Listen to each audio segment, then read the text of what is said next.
Hello everyone, Professor Chimp here. I'm here to bring back an old story for you. A few years back, I started a collab series with What If Universe and then Anime Sage, where we brought together the world of Dragon Ball with the Martians of DC Comics, replacing the Namekians in the story in order to see what would happen.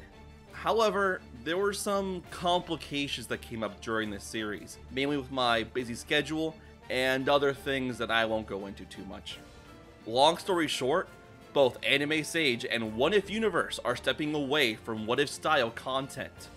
While What If Universe will continue to be the video editor for this series, they won't be continuing with me on this series as partners, so I'll be taking the full reins of this series. Some of the previous episodes of this series have been floating between ownership for a while. First, they were in What If Universe's channel, and then to Anime Sage's. With them no longer interested in hosting What If content, it was decided that they would take down the older Martian videos so I could re-upload them to my channel. So, for the next month or so, I'll be re-uploading the previous parts of Martians in Dragon Ball that were moved from their channels. Then, I'll be releasing the final 2 parts of the series. Well, at least season 1 anyways. Thanks again to everyone's support, and thank you to both What If Universe and Anime Sage for your contributions to this series. I wish you both the best of luck in your future endeavors. Without further ado, here is a story of what if DC Martians were in Dragon Ball.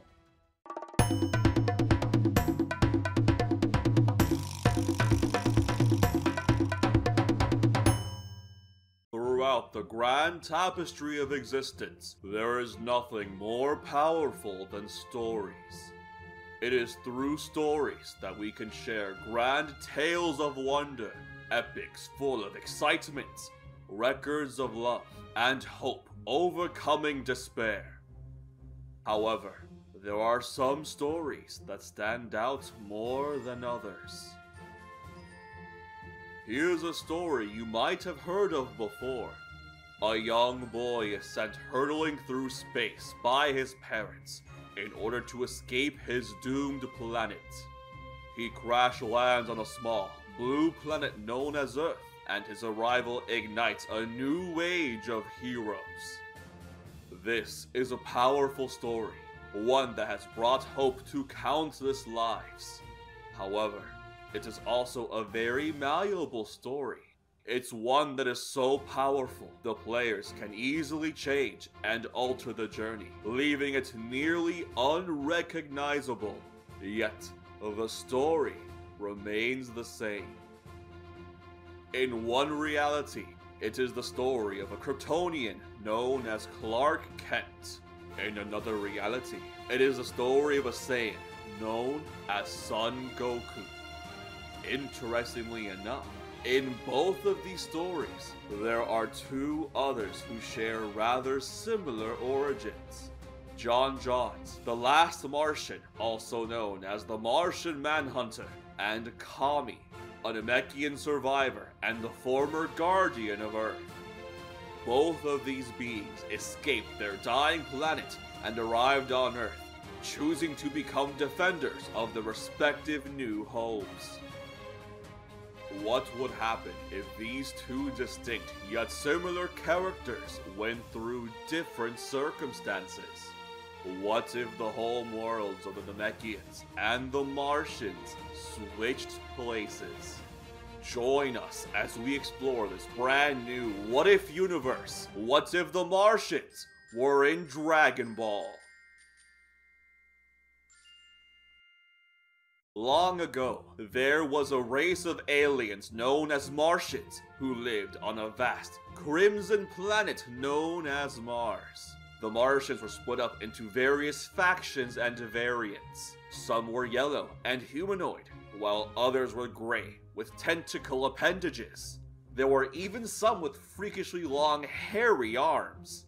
However, several of these species soon died out, as 2 species of Martians stood out from the rest and became the dominant races on the planet: the Green Martians and the White Martians. The Green and White Martians had been gifted many extraordinary abilities in order to adapt and survive in their harsh environments. These abilities included superhuman strength, flight, shape-shifting, intangibility, invisibility, telepathy, and Martian vision, a unique ability that allows them to view the entire visual spectrum. Although both races had similar abilities, they had drastically different cultures. While the Green Martians were relatively peaceful, the White Martians were barbaric and bloodthirsty conquerors. Both races were locked into a civil war that lasted for thousands of years. It seemed as if neither race was going to back down until the other was eliminated. One day, a great drought swept across the planet that nearly wiped out Mars' capability to sustain life. Vast famines ravaged the planet, pushing the Green and White Martian towards the brink of all-out war. During this massive drought, there was one final battle between the forces of the Green and White Martians. The Green Martians prevailed, and they sealed the remaining White Martians deep beneath the planet's surface with the hope that they'd never be released again. However, by the time the war was over, it was too late. Mars had become a desolate wasteland, devoid of any water, plants, or wildlife. Viewing their homeworld as a lost cause, most of the remaining Martians evacuated the planet in order to find a new home. However, one sole Green Martian remained. His name was Katas, and he was the Martian Manhunter. He was the champion chosen by his people and given a great task: to keep watch over the sealed White Martians and prevent them from ever being released again. Despite the risks and knowing he'd live a life of hardship, Katas accepted. Yet, Katas had an offspring, a single son named John Johns. During the long Martian Civil War, Katas' wife was killed in the crossfire between the warring factions, leaving the Manhunter and his child all alone. This resulted in a burning hatred of White Martians in his heart, and he instructed his son to always be wary and afraid of the violent, barbaric White Martians. During the end of the war, the Manhunter was asked by his people why he could not let them bring his child with them to their voyage across the stars, but Katas would simply shake his head. In his mind, he believes that the other Green Martians were responsible for the death of his wife and countless others. They were as much to blame for this war as the White Martians were. They cared more about their missions and their war over the lives of their people. Realizing that he doesn't want his son to live a life alone with him on a dead planet, he makes the hardest decision of his life. He pulls his son aside and presents him with the last remaining spaceship.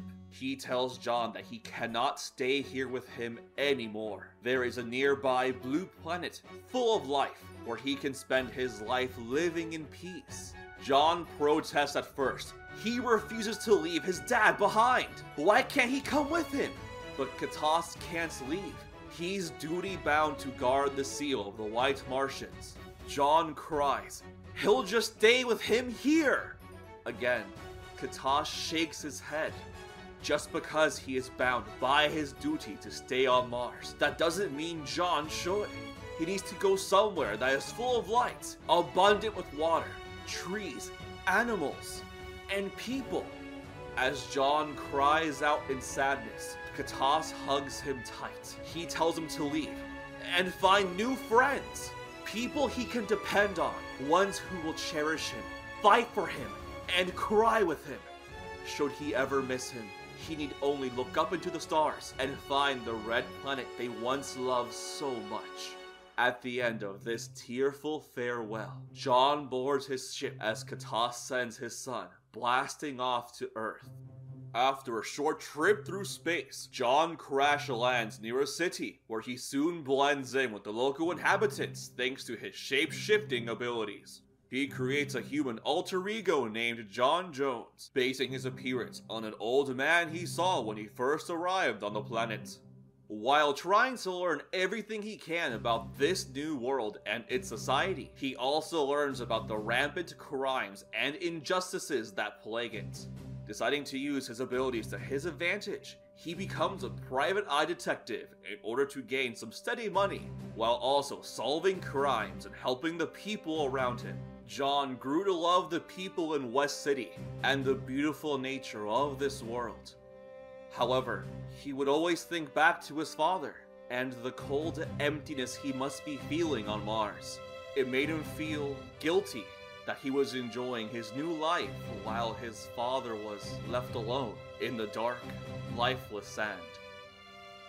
After several years of living on Earth, John is suddenly contacted telepathically after helping a client find her lost cat. This surprised him. This was something he hadn't experienced since he last saw his father many years ago. The voice told him that he's been monitoring him for quite a while, and he was pleased to see John use his abilities for the greater good. When he has the time, they should meet and have a talk, face to face. Filled with curiosity, John bids his client farewell and flies off to the location given to him by the mysterious voice. He found an enormous tower and flew all the way up, darting past the clouds until he found a massive structure overlooking the heavens. John lands on the building where he meets Mr. Popo and the Guardian of Earth. The Guardian explains that he is the one who guards Earth and that he's been observing him for years, ever since he first arrived from his spaceship. The Guardian tells him to show his real face, as John reveals his true form. He asks the alien why he came to this planet, as John explains his tragic tale. The Guardian ponders for a minute before giving him an offer. With his tremendous power and righteous heart, would he be interested in becoming his apprentice? From out of the lookout, another figure emerges from inside the building, demanding to know what the meaning of this was. The Guardian introduces John to his first pupil, Garlic, a Namekian who is an alien just like him. He too had a righteous heart, and he believes they both could learn to be wonderful peacekeepers together. John agrees, and from that point on, he becomes a disciple of Kami. John and Garlic don't get along at first. Garlic believed he was superior to him, while John thought he was simply a pompous jerk. However, over time, the two grew close as they became rivals and eventually friends. They bonded over their love for this world and their connection as alien refugees, although Garlic never liked to talk about his past too much. While John happily recounted his memories on Mars during its prime, Garlic never elaborated on his home, the Makio Star. Throughout their training, Kami noted how Garlic was extremely studious and well-versed in magic, while John was more focused on achieving balance in his soul and sneaking out during training to help people in the mortal realms. Several years later, the day arrived where Kami would reveal who would become the new Guardian of Earth. Garlic was confident he would get the job, and even John was convinced his rival would achieve it. So it came as a surprise to both of them when Kami selected John to be his replacement.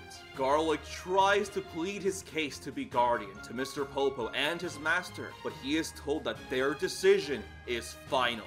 After a mysterious ritual is performed, a flabbergasted John obtains Kami's powers.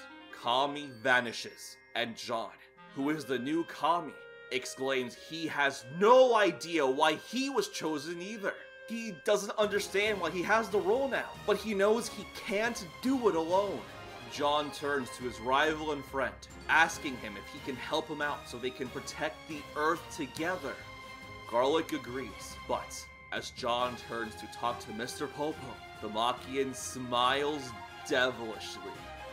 From that point on, Garlic stays on the lookout as he assists John as a personal advisor. Mr. Popo grows concerned about Garlic's motives as he tells John that they cannot trust him. However, John refuses to abandon his friend. If the former Guardian trusted him for so long, then so will he. Meanwhile, unbeknownst to the pair, Garlic was busy working on a magical spell to grant him immortality while researching for a power great enough to surpass Kami. He was well aware of John's immense strength and vast abilities. He couldn't afford to underestimate him.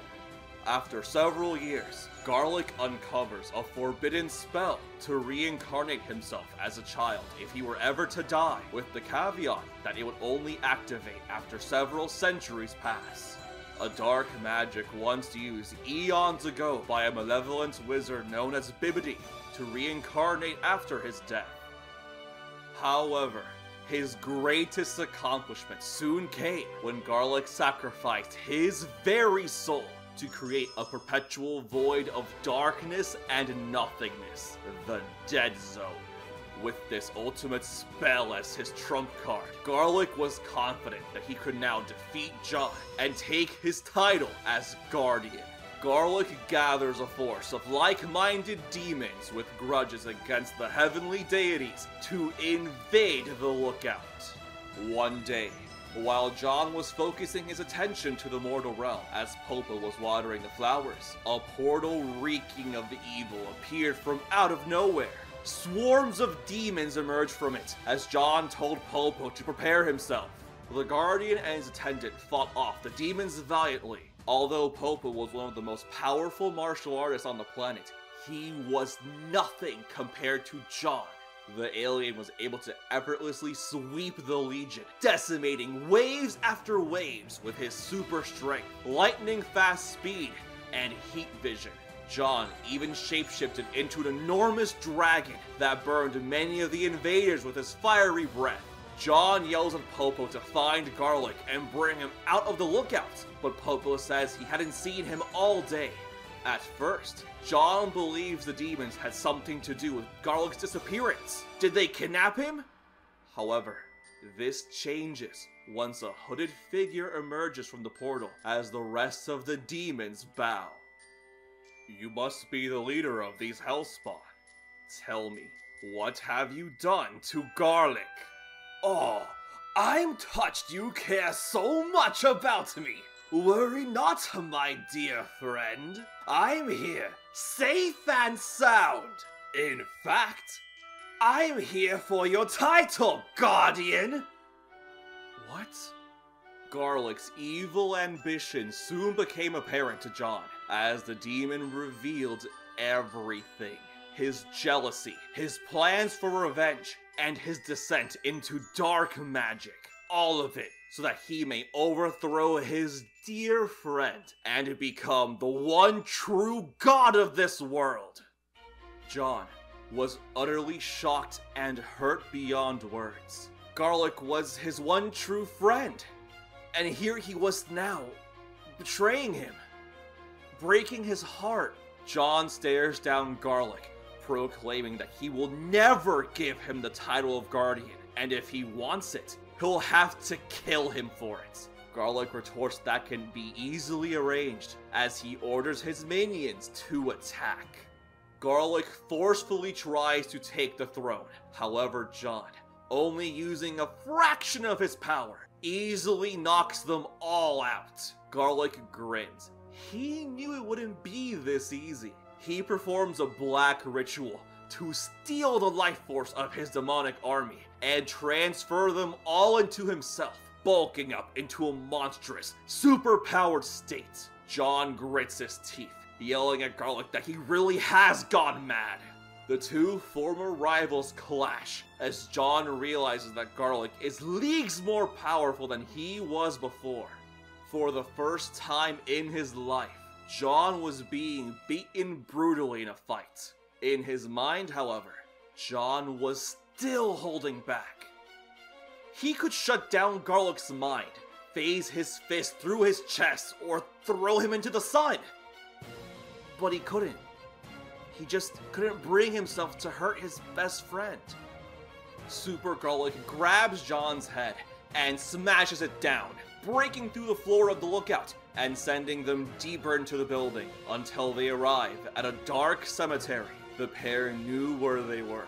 This was the Shen Senkai, the realm of gods and sages, an otherworldly dimension within the lookout that serves as the final resting place of the former Guardians of Earth.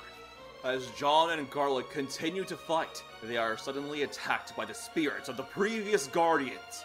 John and Garlic stop fighting as they stand face to face with their mentor, the previous Guardian of Earth that trained the pair, their former master. Enraged, Garlic demands to know why John received the role of Guardian instead of him. He was completely loyal to him, followed every single one of his orders, and he valued his master above anyone else. So why did he betray him and give John the role? The previous Guardian stares at the demon, calmly explaining that he was too selfish. His logical decisions for self-preservation were needed for a leader, but he never cared to think about the lives of the mortals living down on Earth. In contrast, John, who was less tactical, always cared about the lives he protected, and he always strived to find solutions to improve the lives of the people he met. A true Guardian is one who nurtures, as well as defends. Power is meaningless unless you have people to protect. John looks at his former master with tears forming in his eyes. He never knew that this is what his mentor thought of him.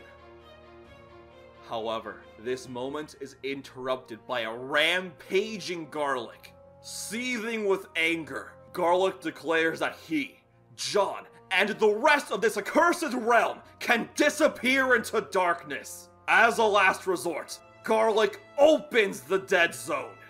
As John struggles to keep himself from being sucked into the portal, Garlic lunges at him. The two trade blows once more as they attempt to find footing in the face of this massive void.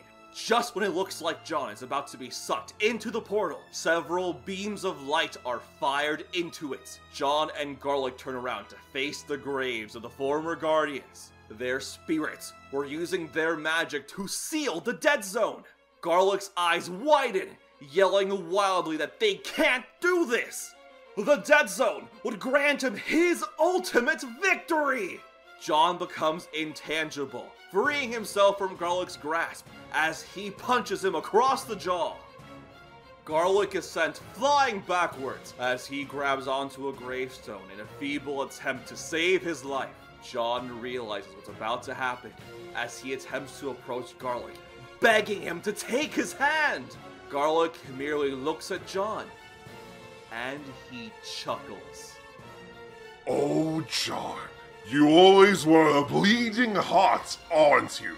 Even after everything I've done, you still try to save me. That's exactly why you can't be Guardian, John. You haven't learned that you can't save everyone. One day, you'll understand what I mean, and when that day comes, you'll wish you'd have let me be God. Garlic! No! Garlic lets go of the gravestone as he is then sucked straight into the vortex. The former Guardian spells are finished as the dead zone is successfully sealed away. John looks back at the former Guardians as they make eye contact. They each give a final farewell as they fade back into nothingness, leaving John standing alone in the desolate cemetery. After the end of the battle, John and Mr. Popo rebuilt the lookout. It took some time, but soon everything was fixed and in their proper places. As Popo wipes off the sweat from his forehead, he turns around to call for John, asking him if he'd like some tea. Popo gasps as a tall figure holding a wooden staff, clad in a white robe and warm blue cloak, appears from the lookout. Popo nearly tears up, remarking at just how much he reminds him of the former Guardian. He then looks at the red symbol emblazoned on John's chest. It was a bright red circle with an X in the middle. Popo asks what that symbol means as John smiles. This is the symbol of the Martian Manhunter, the champion of my people. There was no word for justice on my planet, but this symbol was the closest we had. It's an ideal, to strive for equality for all, to go beyond what is believed to be possible. My father, he was the last manhunter.